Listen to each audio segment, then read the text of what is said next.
السلام علیکم۔ حضرت موسیٰ علیہ السلام نے ایک دفعہ اللہ تعالیٰ سے پوچھا، میرے ساتھ جنت میں کون ہوگا؟ ارشاد ہوا، فلاں قصاب تمہارے ساتھ ہوگا۔ حضرت موسیٰ علیہ السلام کچھ حیران ہوئے اور اس قصاب کی تلاش میں چل پڑے۔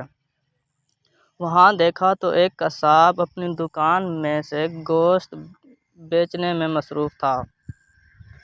اپنا کاروبار ختم کر کے اس نے ایک گوشت کا ٹکڑا ایک کپڑے میں لپیٹا اور گھر کی طرف روانہ ہو گیا۔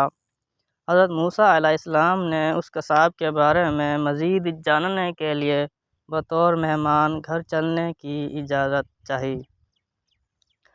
گھر پہنچ کر قصاب نے گوشت پکایا، پھر روٹی پکا کر اس کے ٹکڑے شوربے میں نرم کیے اور دوسرے کمرے میں چلا گیا، جہاں ایک انتہائی کمزور بڑھیا پلنگ پر لیٹی ہوئی تھی۔ قصاب نے بامشکل تمام اسے سہارا دے کر اٹھایا، ایک ایک لقمہ اس کے منہ میں دیتا رہا۔ جب اس نے کھانا تمام کیا تو اس نے بڑھیا کا منہ صاف کر دیا۔ کھانا کھا کر بڑھیا نے قصاب کے کان میں کچھ کہا، جسے سن کر قصاب مسکرا دیا اور بڑھیا کو واپس لٹا کر باہر آ گیا۔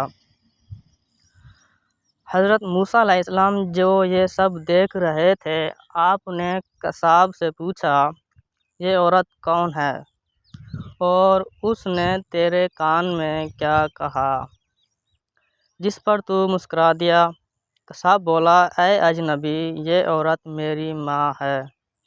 گھر پر آنے کے بعد میں سب سے پہلے اس کے کام کرتا ہوں تو خوش ہو کر روز مجھے یہ دعا دیتی ہے کہ اللہ تعالیٰ تجھے جنت میں حضرت موسیٰ علیہ السلام کے ساتھ رکھے، اور میں مسکرا دیتا ہوں کہ میں کہاں اور موسیٰ کلیم اللہ کہاں۔